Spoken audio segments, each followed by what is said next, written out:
안녕하세요. 저는 올해 40대 중반이 된 남자입니다. 몇 년 전 저에게 아주 무섭고 충격적인 일이 일어난 적이 있어서 이렇게 사연을 남겨요. 지금 생각해보면 너무 소름 돋고 몇 년이 지난 지금까지도 트라우마로 남겨져 있는데 여러분들도 꼭 조심하시길 바랄게요. 저와 아내는 주말 부부였습니다. 저는 서울에서 직장을 다니고 있었고 아내는 부산에서 일을 하고 있었는데 연애할 때부터 장거리 연애를 했어서 주말 부부가 되어도 괜찮을 것 같았어요. 아내와 저, 둘 중에 서울이나 부산으로 옮길 수 있게 되면 그때 집을 합치자고 하고 주말 부부로 지내게 되었죠. 저희가 연애를 했을 때 저는 장거리 연애를 처음 해봐서 초반에는 걱정을 많이 했지만 시간이 지날수록 좋은 점이 많더라고요. 자기 개발도 할 수 있고 아내와 저만의 개인적인 시간을 가지니까 좋았습니다. 그래서 더 쉽게 주말 부부를 결정할 수 있었고요. 제가 주말 부부를 한다고 하니까 주위에서는 뜯어 말리는 거 있죠?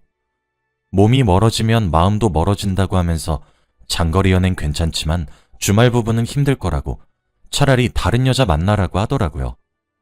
제가 인터넷에 찾아봐도 주말 부부는 배우자가 바람 피우기 딱 좋다던지 집값과 기름값이 장난이 아니라고 하는 말이 너무 많았습니다. 그치만 저와 아내는 서로에게 신뢰가 많이 쌓여 있었고 제가 알던 아내는 바람을 피울 사람이 전혀 아니었기에 저희는 행복하게 결혼 생활을 시작했어요. 솔직히 신혼 때부터 주말 부부를 하니까 보고 싶기도 했고 결혼한 게 맞나 싶을 정도로 외로웠습니다. 아내도 저와 비슷했는지 결혼하자마자 아내가 바뀌었어요. 주말 부부라 할 수 없을 정도로 서울에 정말 자주 왔거든요. 아내는 일을 마치면 바로 부산에서 서울로 고속도로를 타고 밤늦게 왔고 새벽에 다시 부산으로 출근하기 위해 내려갔습니다. 평일에 적어도 2번은 왔는데 아내는 보고 싶어서 왔다며 저에게 많은 애정을 퍼부어줬죠. 솔직히 부산에 혼자 있을 아내가 걱정되고 다른 남자가 있을까봐 무섭기도 했는데 이렇게 저를 좋아하는 마음을 보여주고 저를 자주 보러 와주니까 너무 안심되더라고요. 주말에만 만나는 주말 부부가 맞나 싶지만 그래도 자주 보니까 좋았습니다. 부산에 자주 내려가고 싶어도 일이 너무 바쁘기도 하고 그게 얼마나 힘든지 아니까 시도도 못했는데 아내는 그 힘듦을 감수하고 서울까지 와줘서 얼마나 고마웠는지 몰라요. 제 주위 사람들도 그런 아내의 모습을 보고 결혼 정말 잘했다라는 말을 엄청 많이 해주었습니다. 아무것도 아닌 저를 위해서 왕복 10시간을 달려서 와주니까요. 그래도 양심상 평일에 아내가 서울에서 와주면 주말은 무조건 제가 부산으로 내려갔습니다. 부산으로 가면 아내의 집으로 가는 게 아니라 데이트를 해요. 아내는 집에 있기 싫다며 주말에는 맛있는 음식도 먹고 예쁜 것도 구경하면서 데이트를 하고 싶다고 합니다. 제가 장난식으로 왜? 집에 누구 숨겨놨어? 라고 장난을 친 적이 있어요. 원래 아내의 성격이라면 웃으면서 그게 무슨 소리야 라고 했을 텐데 아내는 갑자기 정색을 하면서 말이 너무 심한 거 아니야? 라고 하더라고요. 솔직히 화를 내는 아내를 보니까 왠지 집을 가봐야 할 것 같았습니다. 주말 부부를 하고 아내의 집을 초반에만 가봤지 그 뒤로는 한 번도 간 적이 없어서 가보기로 했어요. 그래서 다음 주 주말에 저는 아내가 살고 있는 부산으로 갔습니다. 그날은 아내의 집에서 편안하게 쉬고 싶기도 했고 저번에 정색을 하고 화를 낸 게 찝찝해서 눈으로 확인하고 싶기도 했거든요. 아내의 집으로 가니 제가 의심한 게 이상할 정도로 깔끔하게 정리되어 있더군요. 티 안 나게 집안 곳곳을 서성이면서 누구를 들인 흔적이 있는지 찾았습니다. 그런데 아내의 집은 머리카락 한 톨도 떨어져 있지 않았고 모델하우스 같은 느낌이 가득한 거 있죠? 여보, 집이 왜 이렇게 깨끗해? 부산 집에 자주 안 와? 내가 평일에 대부분을 서울에 있는데 부산에 잘 못 오지. 그냥 잠만 자는 집이야. 봐, 아무것도 없지? 아내가 그때 화를 낸 게 이해가 될 정도로 집은 사람의 흔적이 전혀 보이지 않더라고요. 누구를 숨겨놓을 정도로 아내는 집에 자주 오지 못하는 사람인 것 같았습니다. 그렇게 깨끗한 집을 보니까 제가 아내를 의심하는 말을 듣고 아내가 많이 억울할 것 같긴 하더라고요. 아내한테 사과를 하고 그날 저희는 아내의 집에서 오붓하게 시간을 보냈죠. 그리고 일요일 낮에 서울로 올라가려고 하는데 아내가 자기도 나가야 한다고 하는 겁니다. 어디 가냐고 물어보니 친구들이랑 약속이 잡혀서 나가야 된다고 했고 아내와 같이 준비를 하기 시작했죠. 평상시에는 혼자서 대충 준비하고 나가는데 아내와 단둘이서 같이 준비하니까 왠지 모르게 다른 부부들은 평소에 이런 모습인 건가 하면서 우울해지는 거 있죠. 저희도 부부인데 주말에만 보고 어쩔 수 없이 각자 생활을 하니까 부부가 아닌 것 같아지면서 슬퍼지더라고요. 얼른 아내와 집을 합쳐서 같이 준비도 하고 같이 밥도 차려 먹으면서 부부 느낌을 내고 싶었습니다. 그래서 그날부터 열심히 부산으로 일을 옮길 수 있는 방법을 찾아본 것 같아요. 아내와 같이 준비를 하면서 느낀 게 아내는 집안에 있는 물건이 어디에 있는지 잘 모르는 겁니다. 제가 여보, 드라이기 어딨어? 라고 물어보면 아내는 몰라. 왼쪽 서랍에 없어? 라고 했고 아내가 알려준 곳에는 항상 물건이 없었습니다. 그래서 늘 제가 뒤지면서 찾아야 했고 아내도 물건을 찾을 때 집안을 뒤지더군요. 자주 쓰는 드라이기의 위치를 모를 정도로 집에 자주 못 오는 아내를 보니까 다시 아내한테 잘해야겠다고 반성을 하게 되었어요. 그리고 얼마 뒤 아주 좋은 소식이 들려왔습니다. 바로 제가 부산에 직장을 옮길 수 있는 거였죠. 제가 자리가 비면 무조건 들어가겠다고 말씀드렸었는데 팀장님께서 저한테 부산으로 가서 얼른 아내랑 둘이서 살라고 일부러 자리를 만들어 주셨어요. 결혼한 지 몇 년 만에 드디어 부부다운 생활을 할 수 있다는 것에 기대감이 부풀었고 너무 좋아할 아내를 생각하니까 제가 다 설렜습니다. 그리고 드디어 저희 사이에 아이가 생길 수도 있겠다는 생각도 했어요. 사실 저와 아내는 결혼 전부터 아이를 꼭 낳고 싶다고 했지만 주말 부부여서 여유가 없었고 육아를 아내 혼자서 할 순 없었기에 시도를 하지 못했거든요. 그런데 제가 부산으로 이사를 가면 아내와 제 사이에 아이가 생길 수 있게 되었죠. 저는 그 소식을 듣고 바로 아내에게 전화를 건 뒤 소식을 전했습니다. 여보, 아주 좋은 소식이 있어. 나 드디어 부산으로 직장 옮긴다? 우리 드디어 합칠 수 있어. 이제 서울이랑 부산 왔다 갔다 안 해도 된다고. 근데 아내는 제 예상과 다르게 오히려 침착하고 조용하게 말하더라고요. 아, 그래? 원래 아내 성격이라면 제 말을 듣고 너무 좋아서 펄쩍펄쩍 뛸 게 분명한데 이렇게까지 침착한 반응인 아내를 보니까 제가 부산에 가는 걸 별로 반가워하지 않는 눈치더라고요. 왜 그래? 싫어? 여보 매일 일 마치고 서울까지 오는 것도 힘들었잖아. 그리고 결혼 전에도 일 정리되면 합치자고도 했고. 그리고 우리 이제 나이도 얼추 있어서 아이도 낳아야지. 아이? 너무 이르지 않나? 난 아직 일이 더 좋은데. 그리고 난 지금도 좋아. 굳이 날 위해서 부산까지 올 필요 없어. 내가 가면 되지. 다시 처음 보는 곳에서 일하면 적응도 힘들 텐데. 괜찮아. 그리고 난 부산 이제 싫어. 내가 서울로 가고 싶어. 여보가 직장 옮기지 말고 내가 서울로 옮겨볼게. 부산으로 갈 날만 기다렸는데 이렇게까지 반대를 하다뇨. 그리고 무엇보다 아직 아이를 낳을 생각이 없다는 아내를 보고 더 놀랐고 충격적이었어요. 이제 둘 다 30대라서 한시가 급한데 아이를 낳는 것이 이르다는 게 말이 되나요? 드디어 주말 부부 끝낸다는 생각에 기뻐했는데 아내가 갑자기 찬물을 끼얹으니까 실망감이 컸습니다. 그래도 아내가 부산보다 서울에서 살고 싶다고 말을 했으니까 아내의 뜻을 따르기로 결정했고 아내가 얼른 서울에 와서 같이 살 날만을 기다렸어요. 아내는 금방 서울로 옮길 수 있다고 했고 이번은 왠지 자리가 빌 것 같다며 기대했지만 늘 예상과는 다르게 안 됐습니다. 아내의 회사는 6개월에 한 번씩 서울에 있는 본사로 갈 사람을 뽑아서 가는데 아내는 매번 떨어졌고 다시 뽑히기 위해서는 6개월을 기다려야 했죠. 그렇게 반복이 되니까 몇 년이 되었고 아내는 서울로 오지 못했어요. 그동안 제가 여러 번 내가 그냥 부산에 가겠다고 그랬지만 아내의 고집을 꺾을 수 없었고 몇 년 동안 서울에 상경하겠다는 말만 하더라고요.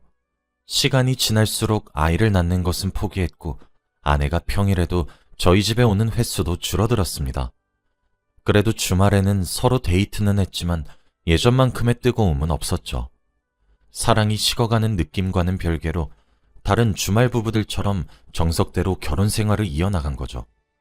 그리고 아내의 생일이 다가왔습니다.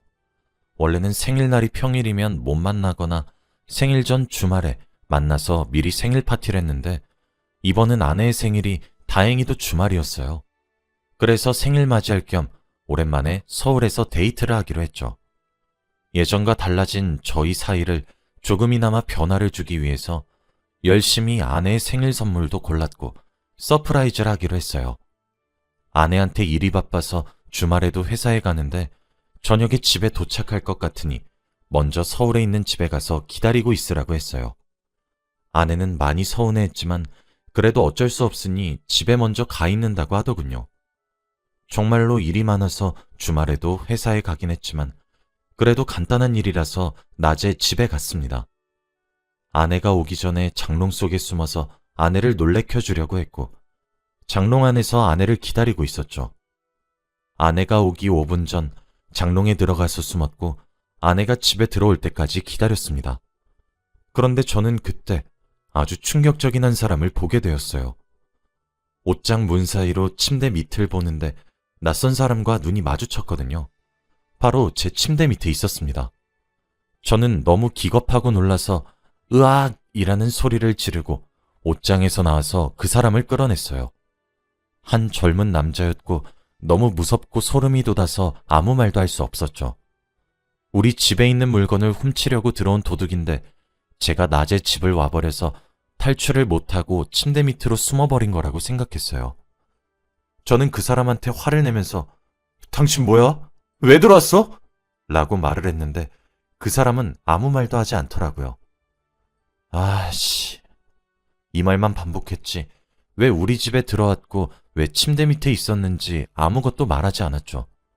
경찰에 신고를 하고 싶었지만 제 두 손은 그 사람의 멱살을 잡고 있었고 경찰에 신고를 하면 보복이 있을까봐 두려워서 손을 쓸 수 없었는데 그때 마침 아내가 저희 집 현관문 비밀번호를 누르는 소리가 들리더라고요. 그때 저는 드디어 경찰에 신고할 수 있겠다는 생각에 기뻤는데 아내는 집에 들어오자마자 소리를 지르며 으악 하는 겁니다. 아내도 저희 집에 낯선 사람이 있으니까 너무 놀란 것 같았습니다. 놀란 아내에게 저는 얼른 경찰에 신고해. 도둑이야! 라고 했지만 아내는 너무 놀랐는지 입만 막고 있었고 경찰에 신고를 못 하더라고요. 가만히 서 있지만 말고 얼른 신고하라니까? 빨리 112에 전화해! 제가 언성이 높아지고 화를 내니까 아내는 드디어 정신을 차렸는지 알겠어 하며 신고를 했습니다. 그런데 갑자기 그 남자는 소리를 지르면서 뭐야, 왜 전화해? 라고 하더라고요. 드디어 상황 파악이 된 건지 신고하지 말라고 했고 저는 경찰이 오기를 기다렸습니다. 그런데 그 남자가 충격적인 말을 하더라고요. 저희 아내의 이름이 미화인데 아내 이름을 부르면서 미화야, 네가 어떻게 나한테 그래? 내가 너 때문에 어떤 짓까지 했는데? 라고 하는 게 아니겠습니까? 어떻게 그 남자가 제 아내 이름을 아는 건가요? 아내는 당황하면서 식은땀을 줄줄 흘리고 있었고 저는 아내에게 뭐야? 당신 이 사람이랑 아는 사람이야? 라고 했어요. 아내는 동공이 심하게 흔들렸고 저는 그 사람의 멱살을 잡고 있던 손목에 힘이 스르륵 풀리더라고요. 정말 아내의 사생활은 충격적이었습니다. 그 사람은 바로 아내가 만나고 있던 사람이었거든요.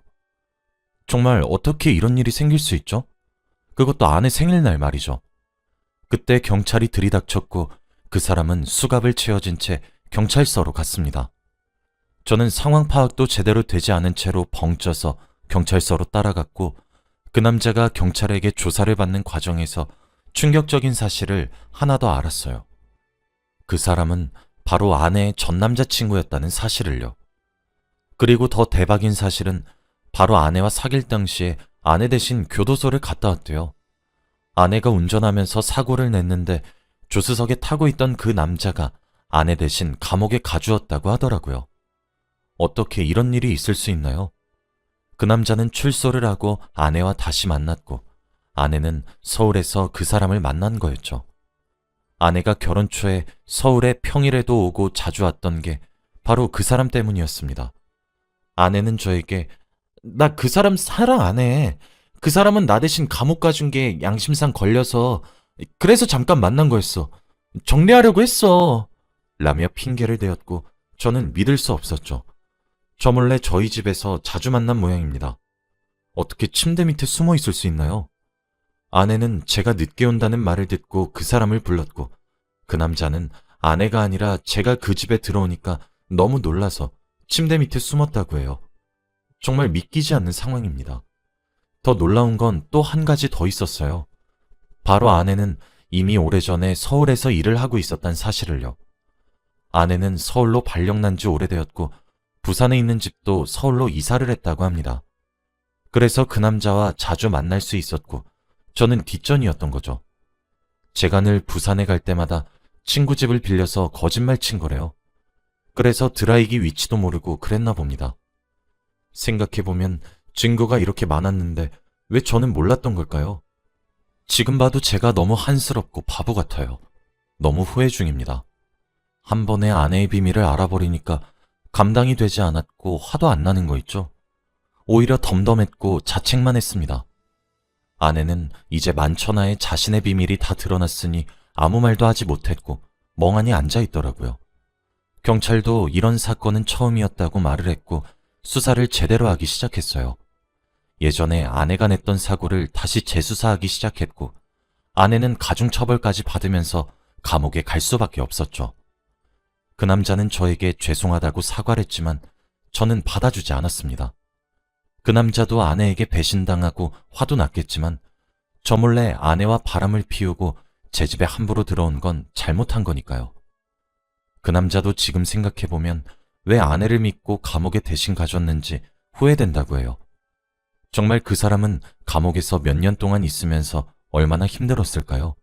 자기가 저지른 일도 아닌데 말이죠. 아무튼 저는 집으로 돌아와서 이사 준비를 했어요.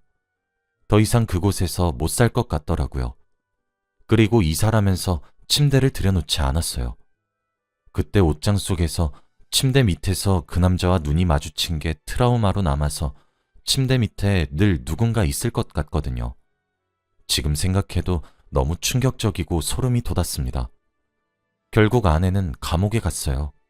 자연스럽게 이혼을 했고 저는 혼자가 되었죠. 그리고 지금 글을 쓰고 있는 시점은 이혼한 지 3년이 다 되어 갑니다. 어떻게 그 여자를 철석같이 믿었는지 모르겠네요. 이제 3년이 지나서 그 여자가 출소할 때가 되었는데 마주칠까봐 겁이 납니다. 혹시라도 복수를 할 것 같거든요. 여러분들도 여자나 남자 잘 보고 결혼하세요. 이런 비밀이 있을 수도 있잖아요. 제 이야기는 여기까지입니다. 들어주셔서 감사합니다.